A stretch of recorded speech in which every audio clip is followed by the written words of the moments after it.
Okay, welcome back, everyone. I'm going to share this next topic with you, developing and maintaining relationships, choosing wholesome friends and a life partner. As I was sharing previously, the Buddha taught about this during his lifetime, where he talked about this is such an important part of your development on the path to enlightenment, that you choose wholesome people to spend time with. Oftentimes, we don't have the wisdom of how to choose who to involve in our life, or the things that we are choosing in terms of who to involve in our life. We're doing it based on craving or conceit or other things like this. But what you would like to get to is where you're making wise decisions of who to involve in your life, but you're doing it based in discernment or wise decision making.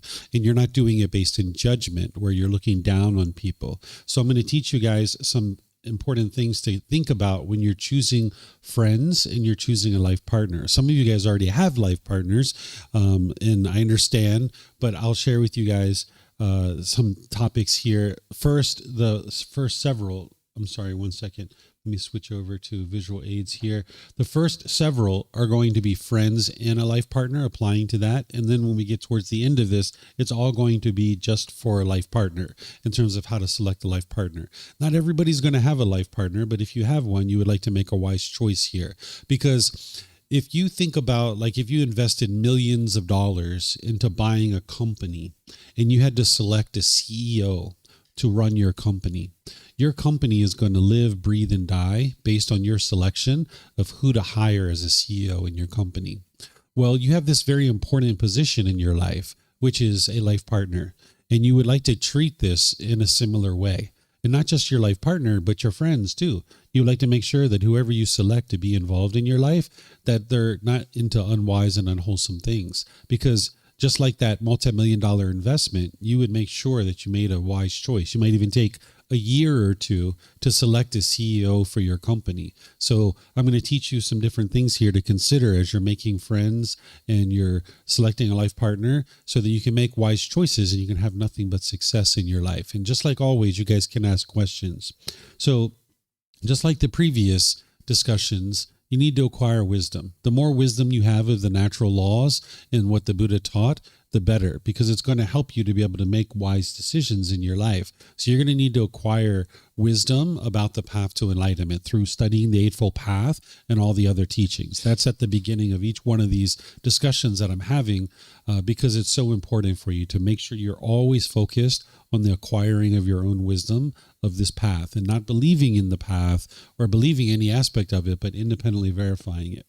Then you can use the natural law of karma as a way to determine who to involve in your life and who not to involve in your life, because it's your life, your decisions, and your results. Who you choose to involve in your life really matters, because if you've studied the natural law of karma with me, then you understand that what this is cause and effect, or action and result. It's the results of your decisions. It's nothing mystical or magical. It's not any black cloud that's following you around. It's not a bank account that you're making deposits into and withdrawals. It's literally that when you make wise decisions, you will experience wholesome karma, or wholesome results. And when you make unwise decisions, you'll experience unwholesome karma, or unwholesome results. Essentially, it's a sequence of events that whenever you make a decision, wise or unwise, you're going to experience the consequences of that.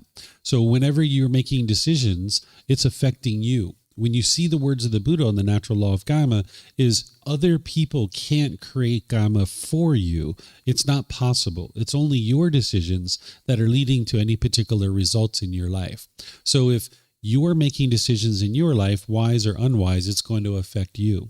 But when you're making decisions about who to include in your life, if you're including someone in your life who's making unwise decisions, your decision to include that person in your life is now affecting you, because it's your decision to include that person in your life. So you'd like to understand the natural law of karma very clearly, so that when you see people making decisions, you know whether or not to include them in your life. The Buddha talks about this as the snake has passed through feces. He says that the snake may not bite you, but it's going to smear you. So I'll give you an example of this, right? Like this particular friend that you have, they might not bite you, but they might smear you.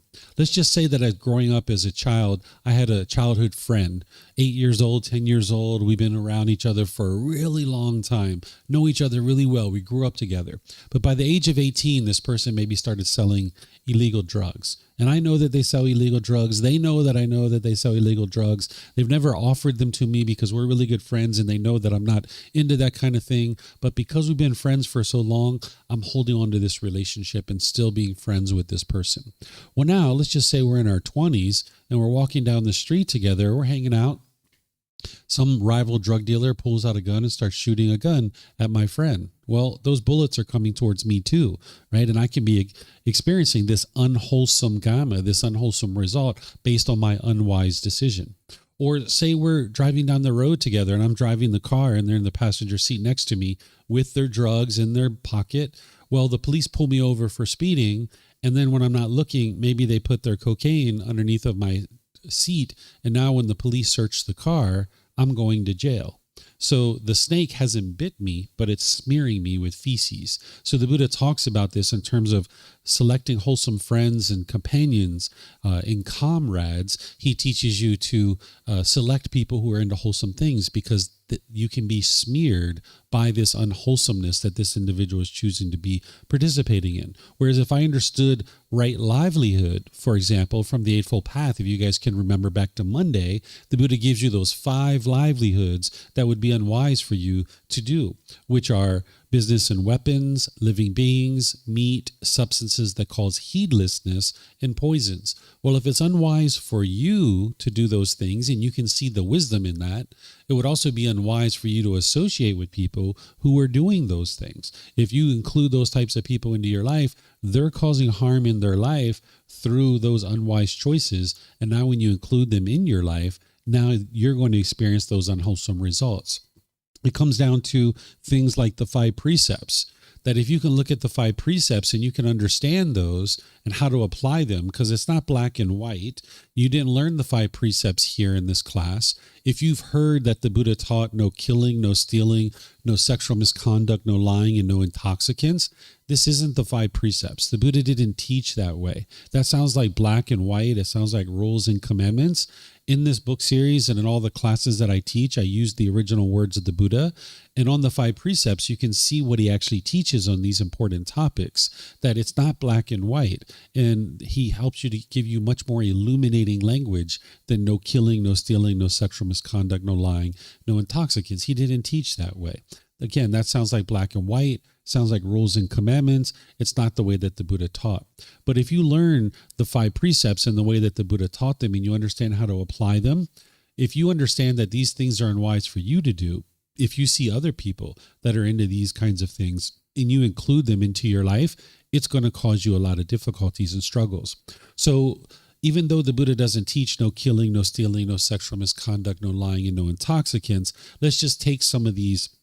For example, let's just say you selected a friend or a life partner who's regularly using drugs, who's lying, who's stealing, and things like this. And let's say you include that person into your life. Well, that decision of you including that person in your life, you're now going to be affected by it, right? This life partner, this friend, as they're getting in all kinds of trouble and they're experiencing all kinds of unwholesome results in their life, now you're getting phone calls in the middle of the night to come bail them out of jail. Right? Or people that they're stealing from are showing up to your house and angry and frustrated at you. You can have all kinds of unwholesome results as part of this. So you would like to use the 5 precepts as kind of like a litmus test, which means you're going to need to learn those really well for yourself and practice them for yourself. But this is one of the ways that you can make decisions about who to include in your life without judgment, because you need to practice discernment or wise decision making. That you can just look like that friend that's selling drugs, for example. I can choose to no longer be their friend without judging them, because judging them would be to look down on them and think of them as a bad person and now think of myself as being above them. Instead, I can just look at this and I can say, they've chosen to sell drugs. Not so wise. I'm going to choose to not spend time with this person, right? This can just be a choice that you're making based in discernment, which is wise decision making. You still love the person. You still care about the person. You still know that this person's been a great friend for 10, 15 years or what have you. But now you see this unwise choice. And as a part of your loving kindness and compassion for this being who you are, you might be choosing to now no longer associate with this person. And that's a practice of loving kindness and compassion for yourself. But if you're clinging and holding on to the relationship and you don't want to let go, you'll potentially continue in this relationship and experience unwholesome results because of it. So you can use the 5 precepts as guidance for you of who to include in your life. So you need to go study those 5 precepts. It's in the book. It's in our classes and on our YouTube channel, on our podcast. I've taught that topic many, many, many, many times. Okay, so you're going to need to know that. Wholesome friends are wise friends. You would like to look for people who actually have wisdom. And the more wise that they are, you'll be able to see that through their conduct and the way that they're making decisions. So pay attention to their decision making, not necessarily their looks or their appearance or their finances or their job, their social status, none of that stuff. That's all, surface level stuff. That's all stuff that just gets in the way of you seeing that this person is a really wise individual. So you would like to look for people in terms of how they make decisions. Are they making decisions based in the natural law of karma? This isn't about creating a bubble around yourself and you allow people in your life that can fit into this bubble. It's about choosing people who are making wise decisions and who are into wholesome things. It's helpful to have friends and a life partner who understand and practice non-clinging and non-attachment. If people are actually having craving and clinging and attachment, they're going to grab onto you and they're going to get discontent when you don't do things their way. And now there's going to be discontentedness in their mind and they're going to be blaming it on you. So if people understand non-craving and non-clinging, this will really help you in your relationships.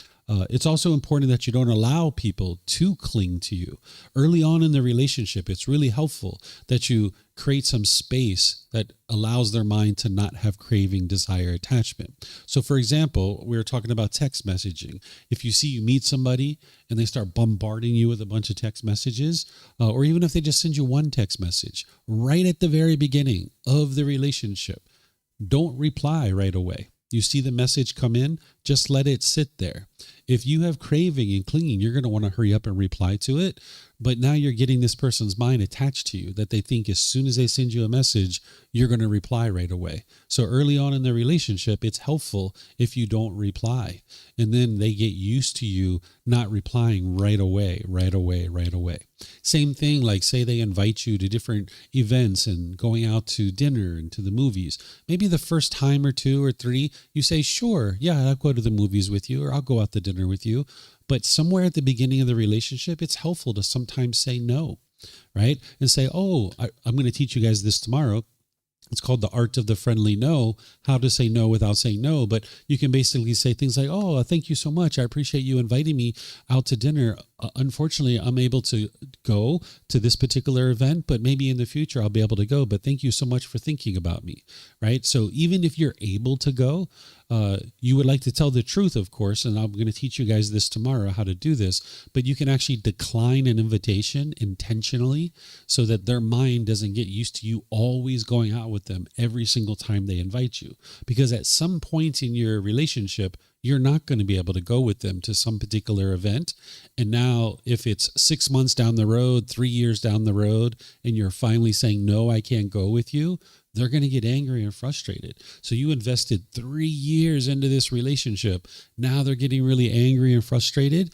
And what the unenlightened mind's going to do when it gets those painful feelings and it lacks wisdom, it's either going to push you away, it's going to be bitter, harsh, and hostile to you, or it's going to start putting its expectations on you. So you could have 3 years invested in this relationship and this person pushes you away and doesn't want to be around you any longer, right? Because of their painful feelings, because of their craving and clinging. So early on in your relationship, you would like to introduce some impermanence where sometimes you reply to their messages in a timely manner. Other times you extend the amount of time that you reply to their text messages. Sometimes you go out on events with them. Sometimes you don't.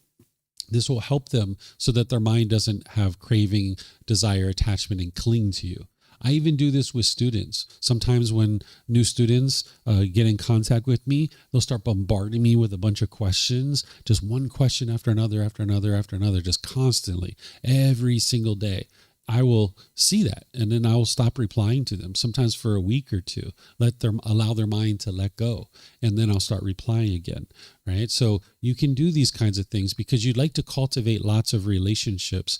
And by having lots of relationships, if they're attached to you, you're not going to be able to have lots of relationships. An enlightened being will have countless relationships. And we're going to talk about this here a little bit more, because oftentimes what we do in relationships is you might have your best friends and you tell them everything that's going on in your life, and they tell you everything that's going on in their life.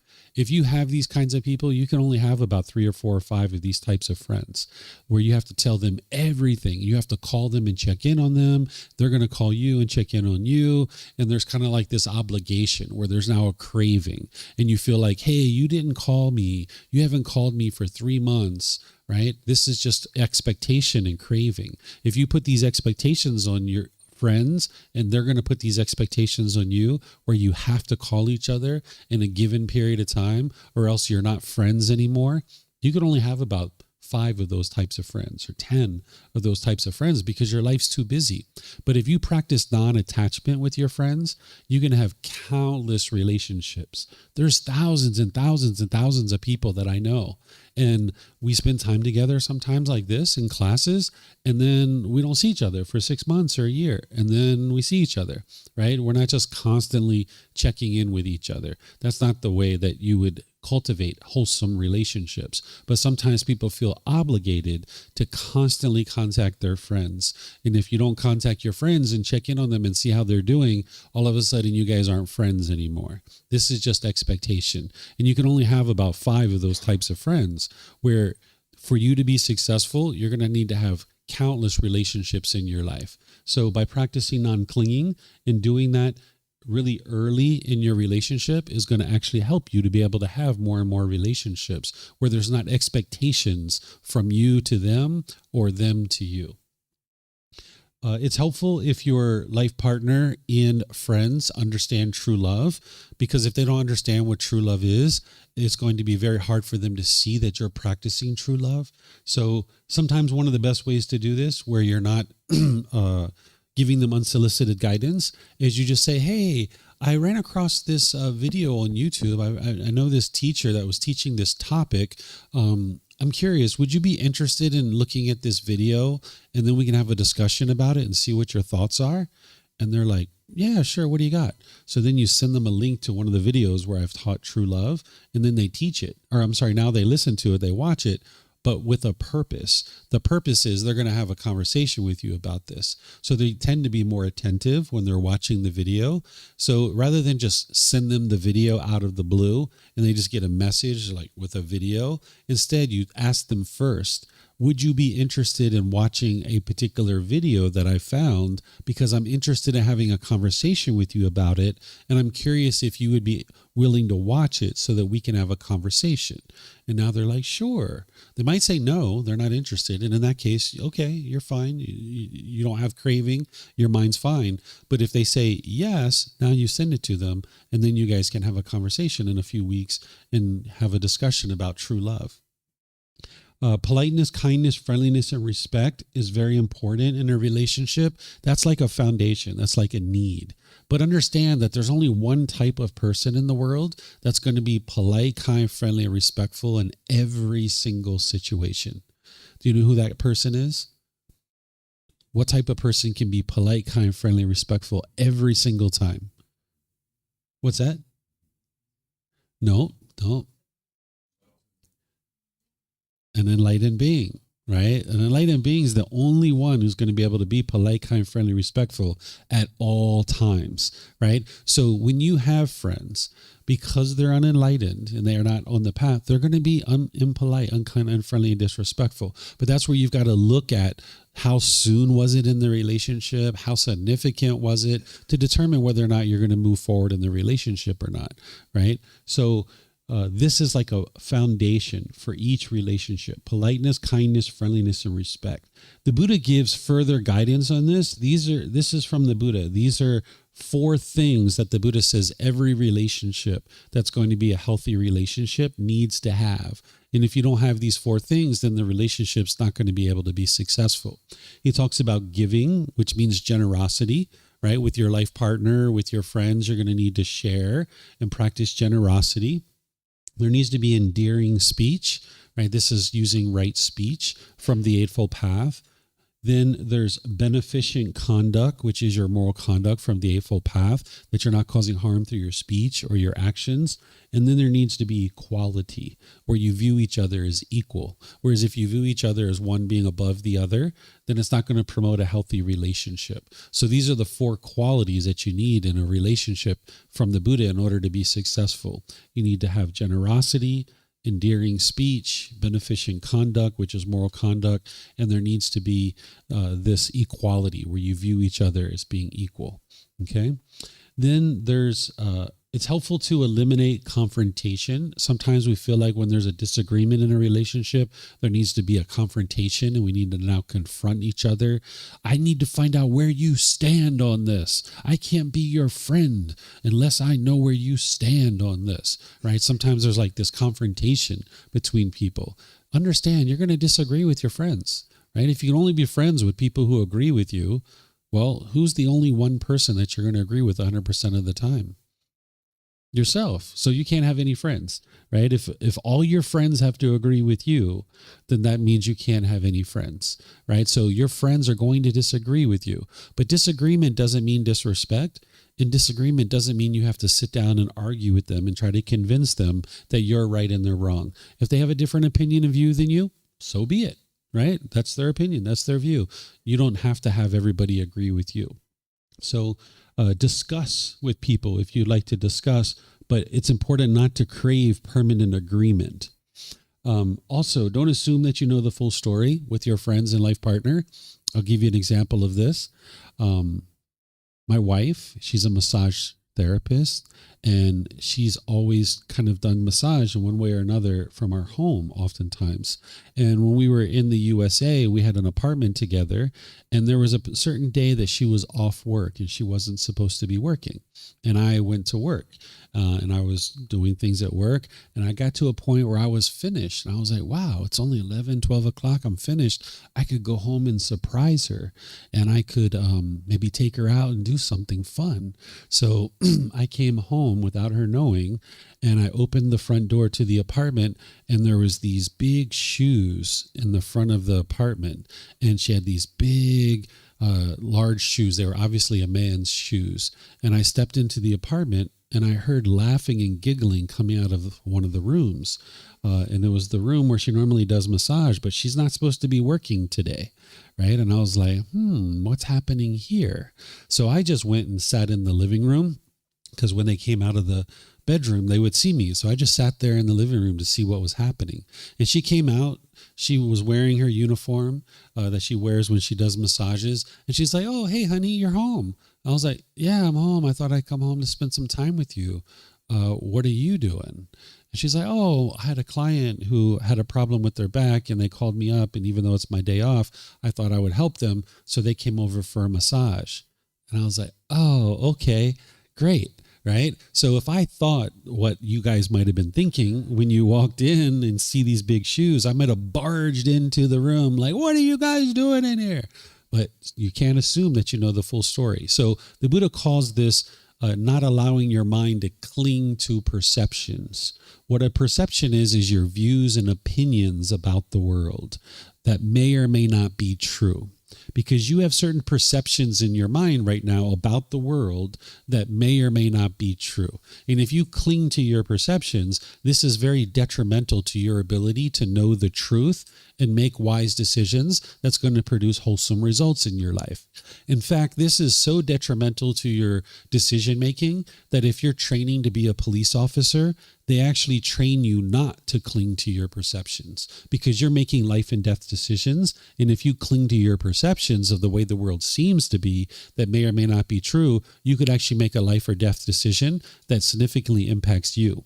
So as a police officer, if you're being dispatched to say a robbery at a store, they'll come over the radio and they'll say, hey, we need you to go down to the store. There's a robbery there, robbery in progress, man with a gun. We need you to go take care of this, right? So if you're clinging to your perceptions as a police officer, lights and sirens running to the scene of the crime, and you get to the convenience store, you might sling open the door and you see somebody in a black hoodie with a gun standing over top of somebody on the floor who's got a gunshot wound, and now they're bleeding out. Right? And if you cling to your perceptions as a police officer, you might walk in, sling open the door, pull out your gun and start shooting the guy in the black hoodie. And you might have actually just shot an innocent person, because that person in the black hoodie, while your perception might tell you that's the robber, you might have actually just shot the cashier, because the cashier might have managed to get the gun away from the robber, and then in the process they shot the robber, and it's the robber that's on the floor dying with the bullet hole, right? Where if you just walk in and you cling to your perceptions, you don't know the full story, and now you've just killed an innocent person. So as a police officer, they teach you not to cling to your perceptions, that what you're supposed to do is you're supposed to say, hey, police, put down the gun, right? Because if you're the robber and you look and you see the police, you're probably going to turn and start pointing your gun. But if you're the cashier and you hear, hey, police, put down your gun. Oh, thank goodness the police is here. You're going to put down your gun, right? No big deal. You're pleased that the police is there. So that's why they don't just barge in and start shooting up the place. That's the way they're trained. Whether they do that or not, it's a whole nother question, but that's the way they're trained, right? So it's so detrimental to not cling to your perceptions. With your friends and your life partner, you're going to look at things and you're going to hear things and you're going to see things. And the way that you ensure that you're not clinging to your perceptions is you ask questions. By asking people questions, it ensures that you're not clinging to any perceptions. Because if you cling to a perception, which is a view or opinion about how things seem to be, you will make decisions sometimes based in a false truth, in a falsehood. And in order to get to enlightenment, you're going to need to make 100% wise decisions in every single situation. If you're making unwise decisions, it's going to produce unwholesome results for you, or unwholesome karma. So you need to make sure you're always basing your decision making in truth. And you can't do that if you're clinging to a perception. So don't assume that you know the full story with your friends or your life partner. Would be wise to have a good problem solver, you as well as your friends and your life partner, because as a life partner, you guys are going to meet with many challenges, right? That you're going to need to be very good problem solvers, because as a couple, you're going to meet with many different challenges in your day-to-day life. And if you guys don't know how to solve problems together, you're not going to be very successful. So you would like to be sure that you guys develop this skill as an ability to be able to be a good problem solver with each other, where you discuss different viewpoints and then you come up with a solution. So having good problem solving skills yourself and friends and a life partner who actually has good problem solving skills, this will help you to build wholesome relationships. It's also important to take your time, realize that you're not in a rush to hurry up and make a bunch of friends or hurry up and get a life partner. Take your time. There's no rush. Like I mentioned, if you had a multi-million-dollar company and you invested multi-million-dollars into this company and you now had to select a CEO, you're not going to do that in 2 days or 1 week or 1 month. Right? You're going to take your time and make sure that this person you select, that you're making a wise choice. So you need to look at your life partner and your friends in the same way. Let's take my time. Let me get to know this person. And now as you do, then you can understand more and make a wise decision. You can observe how they treat other people, because how they treat other people is how they're going to treat you. If you go out on a date with somebody or you go out as friends with somebody, how they treat the taxi driver, how they treat the food server, how they treat the door person who's holding the door, this is all going to tell you how they're going to treat you. So if you see them being disrespectful and unkind and impolite to these types of people, it's only a matter of time before they do that with you. So you can see, how do they treat their mom and dad, their brothers and sisters? This is going to be an indication for you of how they're going to ultimately treat you. So it's helpful for you to observe those things because they're going to treat you that way soon. Make sure you understand that you're not attempting to please others through your relationship choices. Sometimes we think that we need to please mom and dad with our choice of relationships. This is very unwise. If I would have only dated people who my family agreed with and who they liked, I would have been single my whole life, because everybody I brought home, they didn't like anybody, right? So you're not there to please other people. Mom and dad, they made their choices. Aunts and uncles, grandparents, brothers and sisters, they make their choices, and you get to make your choices. You're not there to please other people.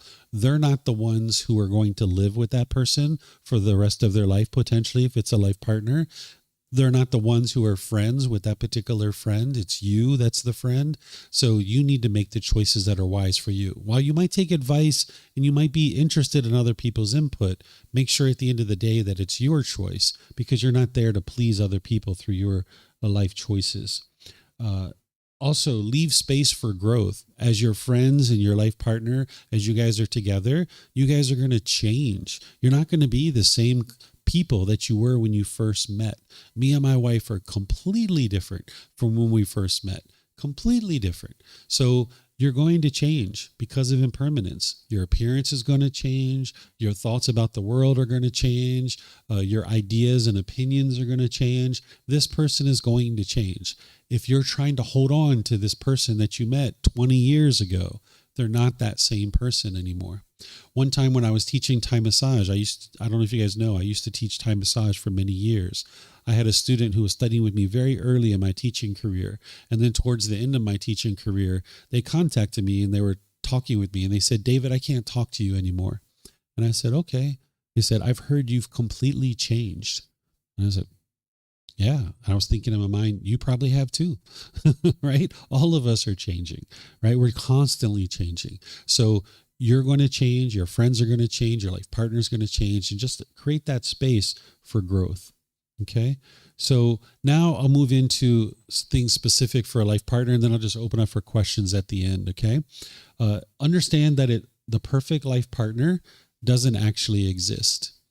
That person doesn't exist. Sometimes people think that there's a soulmate out there for them, or there's this perfect partner that's just waiting for them. That person is just inside your mind. The person that you meet isn't going to be perfect. You are a work in progress, and so is your partner. So if you come together in a life partnership, you guys are both a work in progress. Neither one of you are perfect yet. So that perfect partner that you're thinking about, that's in your mind, it only exists in your mind. So understand that perfect partner doesn't exist. It's just the mind, probably dreaming inside the mind of this perfect ideal partner. But you guys are both works in progress. You both are in the process of becoming better people. It's important to develop skills early on in your relationship that you are able to do things together, that you're developing problem-solving skills prior to actually confirming the relationship. Understand that official marriage isn't required in order to live the rest of your life together.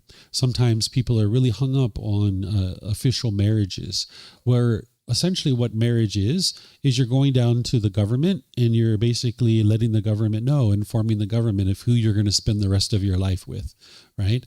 If that's what your intention is. Well, the government doesn't have to know who you're going to spend the rest of your life with. You can do that if you like. And in some jurisdictions, it's actually to your advantage to do that in terms of taxes and other things like that. But places here in Thailand, like Thailand, it's actually not advantageous to actually report your marriage. Here in Thailand, about 80% of all couples are not officially married. There's only about 20% of the population is officially married. The only thing that you get by being married is that the person can take your name if you would like to have each other's name, you can take each other's name. But other than that, there's no benefit whatsoever. So oftentimes people here in Thailand, they don't even report their marriage to the government. They might still have a ceremony where they bring together all their friends and family and celebrate, and kind of acknowledging that, hey, we're now going to be together, but they don't actually report the marriage. So just understand that you don't need to report to the government who you're going to love for the rest of your life. You don't need to do that. If you'd like to, you can, but just understand it's not required. There's no such thing as living happily ever after. Sometimes this is what people think, is that after we've grown up as a child, that we've read all these fairy tales and we're going to meet Prince Charming or Princess Charming, and then we're going to fall in love and we're going to live happily ever after. That's actually not the way it works. The way it works is instead you meet each other, you learn each other, you work on developing skills and abilities to solve challenges with each other, you learn to communicate, you learn to have discussions, you learn to be each other's friends, you learn to not want anything from each other, you learn to be interested in seeing your partner be well and succeed, you support, encourage, and motivate each other to accomplish whatever they'd like to accomplish without any expectations or controlling conduct from you, and then you live happily ever after. Right? This is all the things that you need to do from when you meet until you live happily ever after, right? So these are the things that happen. It's not meet, fall in love, and live happily ever after. It's all these things that you need to do in order to develop your ability to be life partners with each other. As you're in the dating process, it's helpful to spend time doing different activities together. Oftentimes when we're dating, it's somebody's coming to your home, picking you up, taking you out on a date. You spend all the time together, and then you drop each other off, or you do whatever you're going to do, and the date's over, and now you move on. And during that period of time, you've been spending all your time together. Well, when you guys live together, when you're married, that's not the way it's going to be. You're not going to be spending all your time together. One person's going to be in one room doing one thing. The other person's going to be in another room doing something else. Somebody's going to be outside doing something else. So if you do this in the dating process, it actually helps you that when you actually move in or you get married, that you're actually used to that you're not used to always being together all the time. Here in Thailand, they actually have a different word for dating. They actually don't use that. They don't call it dating. And I think it's helpful to understand how Thai people think about it, because it tells you what it is that you really would like to do during this process when you're first getting together. What you're doing is you're learning each other. That's what Thais call it. They call it a learning each other. We're going to learn each other. So when you first meet someone who's potentially a partner, they say, oh, we're learning each other. They don't say we're dating. We're actually learning each other. So for the first 3 months, first 6 months, first year, we're learning each other. And now we learn about each other.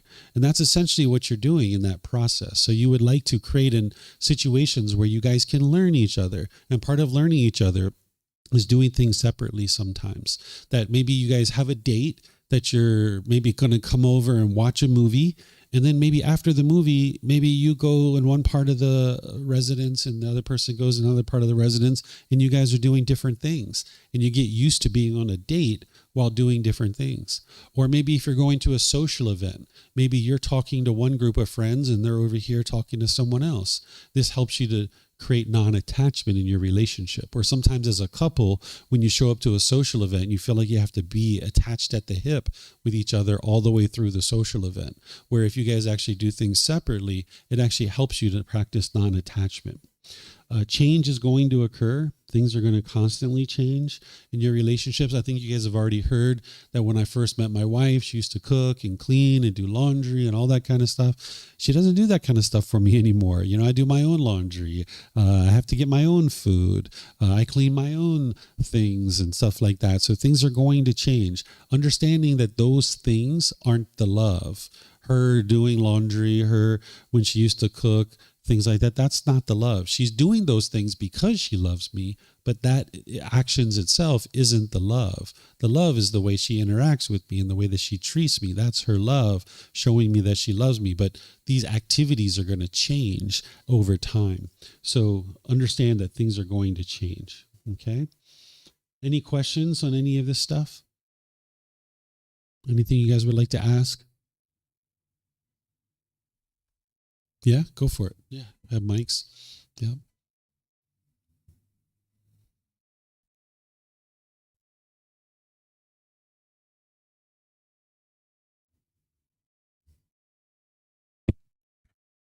Um, so one question that I have is like, let's say you're in the path long enough that you don't miss anyone, you don't crave anything, you're just fine on your own or with people, or and you love everyone, or you love all beings. So basically, what motivation is left to like find friends or partner if you're just as fine with them or without them? So you're not going to get to enlightenment and then find a life partner. That's not the way it's going to work. If you're going to have a life partner, you will find that person on your way towards enlightenment, because your mind, there's two different ways to eliminate attachment. There's cutting it off and letting it go, like we talk about a lot in the class, but there's also fulfilling it too.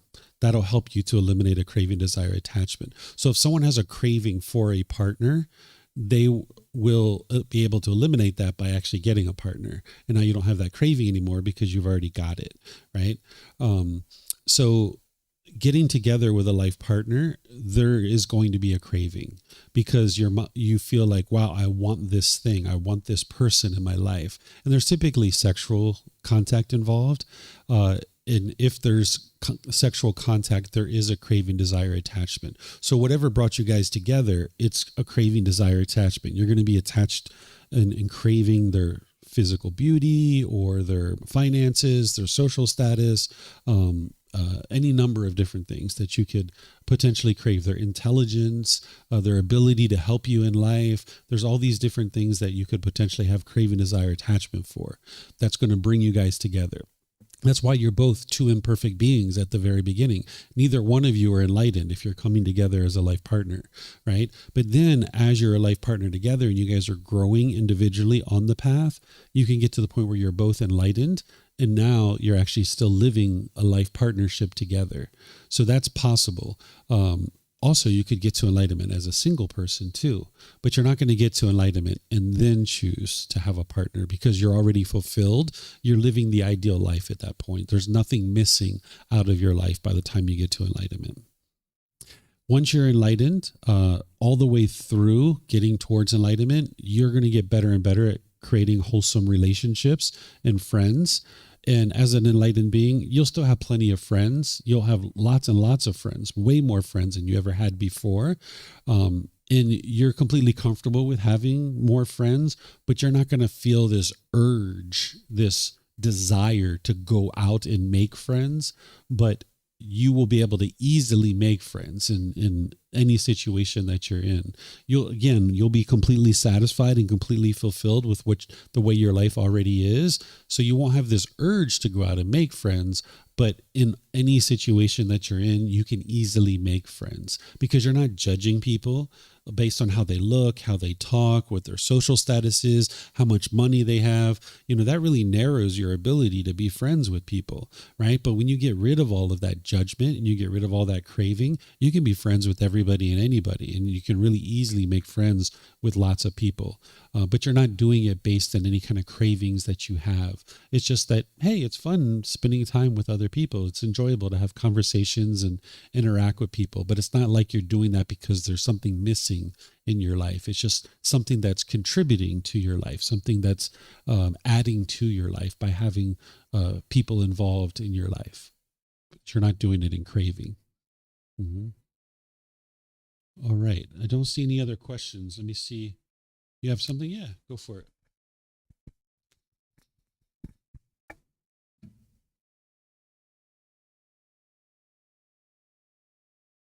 Hello. This one is maybe rather personal, so decide how much you want to answer or don't, or maybe privately or not. But kind of got to that moment of curiosity. What led you to the path that you're on right now? How is your life unraveling? Again, as much as you want, if you're willing, and maybe where was that point where you were deciding how to get a path towards enlightenment rather than disconnectedness? Mm-hmm. And what stimulated or what took you here? Obviously, the life that you lived probably was very full of different events and stuff that you were doing, but how and when and why? Okay. So as I was growing up, I grew up in a very harsh and hostile environment. I grew up in the USA, and there was lots of arguing, lots of problems in our home, lots of abuse going on in our home. So I remember as early as 8 years old, crying in my room, uh, aspiring for peacefulness and a better life, but I didn't understand how to do that. And I didn't understand why I had so much love in my heart that other people didn't have love for me in the way that I was being treated. So as early as 8 years old, I was interested in something better, but I didn't know what that was. So I went through all my entire life, and I was, struggling with different parts. I was actually a juvenile delinquent and went away to a boys' home for a while and did all these different things. But ultimately, I ended up getting a college education. I got a degree in college and was successful professionally in the professional world. But I always struggled with relationships, just like you guys probably. You guys have certain struggles in relationships. By about the age of 17, I started spending time around Asian people, Filipinos, Indonesian, Vietnamese, Korean, Chinese, different Asian people. And I was spending time in my friends' homes because I wasn't interested in being in my home. I was going to their homes, and I saw things happen very differently in their homes than what I was experiencing in my home. I saw the children helped the parents. I saw that they respected the parents. I saw the parents respected the children. I saw that they were much more working together as a unit, as a real group, as a family, as a team, where my family, everybody was always at odds with each other. We were always, doing something to hurt each other physically or otherwise. So I kept spending more and more time around Asian people. And by the age of about my late 20s, I'd been around Asian people for about 10 years up to that point. And some of my friends, it was actually a Vietnamese guy, his name was Ben. He said, if you ever go to Thailand, you would really enjoy Thailand. And I said, oh, you mean Taiwan? Like, what do you mean? Like, I didn't even know Thailand existed. I didn't know what it was. He's like, no, Thailand. There's this place called Thailand. You'd really like it if you go there. Based on what I know about you and what I know about Thailand, you would really like it. And I was just like, all right. Well, about a few months later, I actually met somebody from Thailand. And I was like, oh, it's a real place. There's someone from Thailand. So I actually made friends with this person. We spent a lot of time together. I asked them if they would bring me to Thailand. That was in December of 2002. And we came to Thailand, and I participated in a wedding. And it was actually my wedding. I was getting married to this person. And I was out in this remote village in remote Thailand. And then I toured around Thailand a little bit. So I was here for about 3 weeks. And when I was here in Thailand, I felt like I had been lied to my whole life. And I felt like I didn't know the truth about anything, because here I thought that in America at that age, I was like 27, 28 years old. By that time, I had a BMW. I had a very high paying job. I had all the house. I had all the material things that a person said would lead to happiness. But yet I came here to Thailand, and I saw these people had very little resources, and they were happy, and I wasn't. And I had all these things, and they didn't have those things. The village that I was in, they just had like dirt road and wooden shacks. And I felt like, oh my gosh, like I don't know what I don't know. Like I'm lost. I felt like I was in a world that I didn't understand. And I ultimately decided to bring Thai massage back to America. And I started doing Thai massage, and we built up these 2 Thai massage centers and a Thai massage school. And I was teaching Thai massage in Buddhism and Thai culture. And I was living this very Thai life, even though I was inside of the USA, because I was always around Thai people. There was 50% of my staff was Thai. I was eating Thai food. My wife was Thai, all these other things, right? So, but I was still always struggling, and I was always putting other people first. I was always trying to help other people instead of helping myself. So at the year 2015, I basically shut down my businesses and came to Thailand. And I decided I was done. I wasn't going to do any work or do anything. Well, of course, I had craving in my mind. So within 3 weeks of being here, I opened my own business in Thailand. And that became very successful and financially successful anyway. But otherwise, there was some problems with it. But nonetheless, in 2018, actually, I'm sorry, 2017, I decided to close my business after 3 years. And then in 2018, I was looking at my life, and my life was in shambles. And I had a lot of discontentedness in my mind. I was highly discontent, and I was having all kinds of problems in my life. And I decided I was going to change and do things differently. And I started looking closely at the teachings of the Buddha. And slowly but surely, I started to be able to understand his teachings. And then once I felt like I understood, that's when I was like, I've figured this out. I understand. And now I'd like to share it with other people. So what drove me to doing what I do today is my highly discontent mind, but my aspiration for my own peacefulness. And then once I achieved my own peacefulness, I was interested in seeing other people be able to achieve that too. So now I'm highly motivated to be able to share this with everybody and anybody, because I know that this is the solution to all the struggles that you have in your life, because I had countless struggles in my life. I just kind of glossed over a lot of that, but I had countless struggles, deep, deep, deep struggles. And then when now my mind doesn't have that anymore, I was like, oh my gosh, I would like to see other people experience this too. So that's why I wrote all these books. That's why I do all these classes. That's why I travel around. That's why I dedicate my time, because I know that if you can just experience enlightenment, you will have a wonderful, wonderful, wonderful life for yourself. And I think that's the best gift I could ever give to anybody. So this loving kindness and compassion that I have in my mind, that I've put that into action by now sharing the teachings with others. And that's the best gift I could ever give for you. And I can't imagine doing anything else in the world other than this, because I've already run businesses. I've already made lots of profit, made money, and all those kinds of things. And I know that doesn't lead to happiness, but instead what leads to happiness is training your mind through these teachings. And it doesn't mean you can't have money and be enlightened, because you can. There's rich people who are actually enlightened. So you can be rich and be enlightened, but there's a level of peacefulness with enlightenment that is beyond anything you could ever imagine, just sitting here talking about it. And if you could just experience that, it would be so wonderful for every one of you. And that's what I'm motivated to be able to see it happen. Mm-hmm. Yeah, you can ask whatever you like.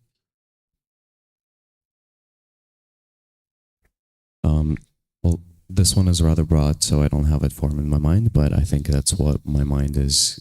I mean, I'm on the path, obviously, of some sort.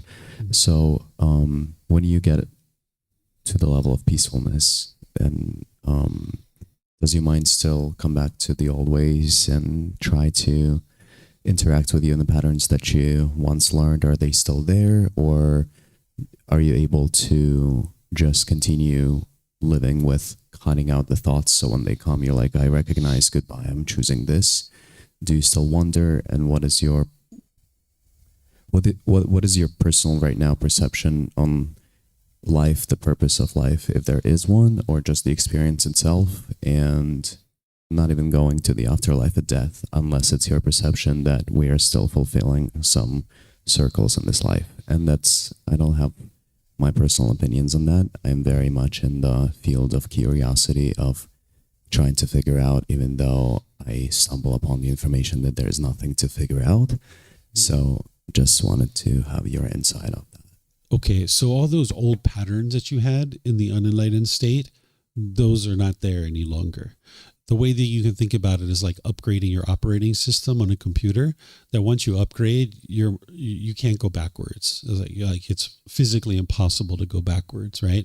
So once your mind is upgraded to this level of wisdom that the Buddha teaches you, your mind can never unsee that. So your mind will effortlessly be practicing these teachings by the time you get to enlightenment.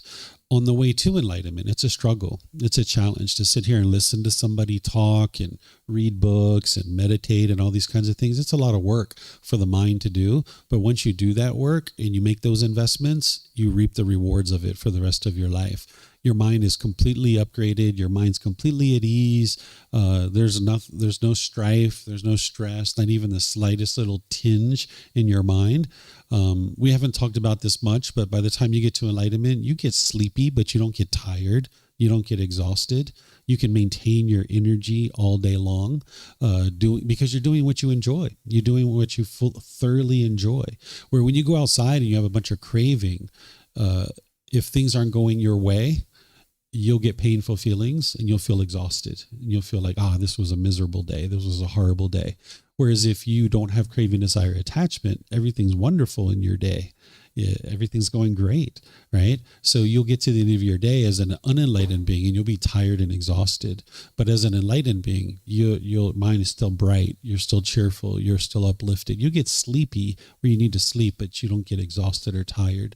So you don't experience those old patterns. You will have transcended all of that. In terms of the purpose of life, I would suggest that you read in the book, because that's a common question. And I wrote it here because I could explain it, but I think it's better if you read it. It's in the frequently asked questions section of the first book. It's a frequently asked question. So if you look there and then you read it and then let me know what questions that you have. You're welcome. Okay.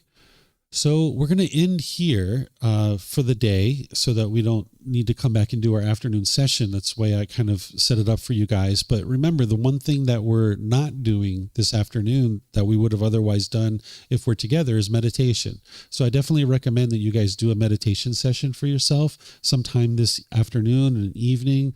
You guys will need to build that practice up where it's not just with the teacher that you're meditating, but you're meditating on your own as well. So I'm going to be around just kind of closing things up and stuff. If you guys have any questions, you're welcome to come talk to me. But otherwise, tomorrow I'll share with you guys what we're actually going to be doing, which is I'm going to share with you the path to enlightenment and practicing the path in the workplace, a little short topic there to help you understand that.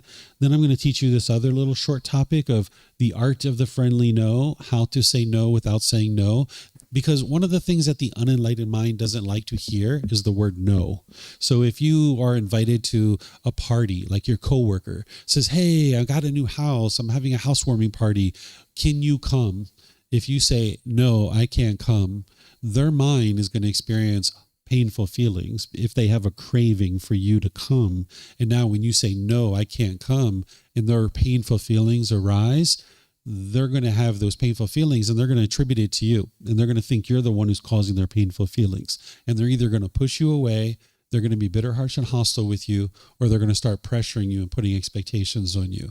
So you can actually avoid all of this by learning this particular topic. So I'll teach it to you. The way that our plan is tomorrow is we actually usually finish right around 11 o'clock or so. And then what I typically do is invite you guys out to a group lunch. If you guys would like to go have lunch somewhere, there's plenty of restaurants around that we could probably go somewhere and have a really nice group lunch and hang out with each other. So if you guys would like to do that tomorrow, we can talk about it then. But it's actually scheduled to finish up around 11 o'clock tomorrow. So if you guys would like to do that, you're more than welcome to. So enjoy your evening, whatever you do, and perhaps I'll see you guys in another class, okay? Take care.